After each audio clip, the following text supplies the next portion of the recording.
अस्सलाम वालेकुम दोस्तों, आज की ये कहानी एक यतीम बच्ची की जिसके साथ पीर साहब ने बहुत जुल्म किया। चलो तो शुरू करते हैं। नाहिद ने अपने शवहर के इंतकाल के 1.5 साल बाद अपनी बेटी फरवा की शादी कर दी थी, मगर जब फरवा बहुत उर्सा तक औलाद को जन्म न दे सकी तो फरवा के ससुराल वालों ने बांझ होने के इल्ज़ाम लगाना शुरू कर दिए। फरवा ने उनको समझाना चाहा कि औलाद मर्द के नसीब से होती है, औरत के नहीं। तो फरवाह का शोहर गुस्से से पागल हो गया और फरवा को ये कहकर पीटना शुरू कर दिया कि तो मुझे नामर्द कह रही है। फरवा के शोहर ने फरवा को चमड़े की बीलट की मदद से इतना पीटा कि बीलट जिस्म के जिस हिस्से पर भी लगता, जिस्म की चमड़ी बीलट के साथ ही उधड़ जाती। जब फरवा का जिस्म जगह जगह से फट गया तो फरवा दर्द की शिद्दत से बेहोश हो गई। जब फरवा काफ़ी देर तक भी होश में न आई तो फरवा के ससुराल वालों ने इसकी मौत के डर से इसे हिस्पताल पहुंचाया।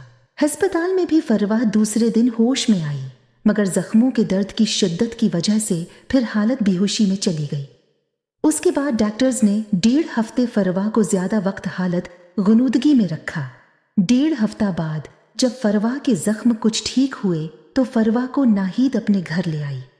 डॉक्टर्स ने फरवा को 2 हफ्ते की दवा दी। 2 हफ्ते बाद दोबारा चेक करवाने का कहा। अगर तकलीफ हद से ज्यादा बढ़ जाए तो फौरन हिस्पताल आने का कहा और फरवा को मां के साथ जाने की इजाजत दे दी।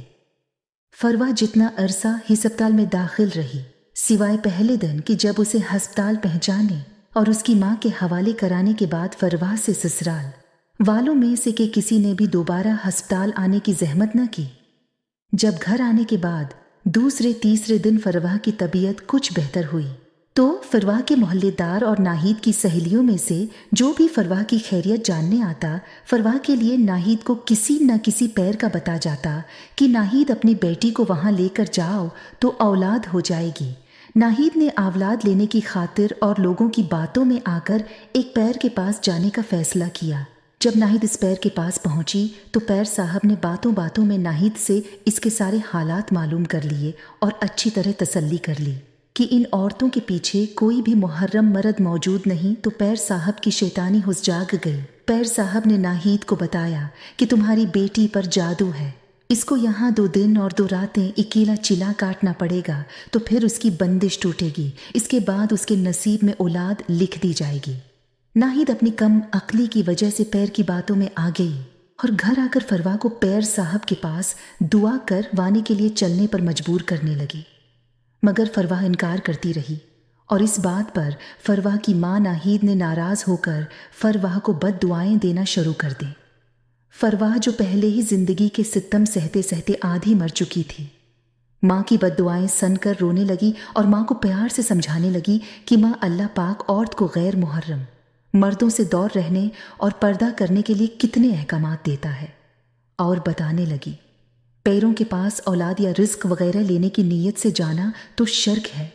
मगर फरवाह की मां नाहिद ने फरवाह की बातों को न माना और फरवाह को पीर साहब के पास ले जाने पर पक्की रही तो मां की बद दुआओं से डर कर फरवाह पीर साहब के पास जाने पर राजी हो गई।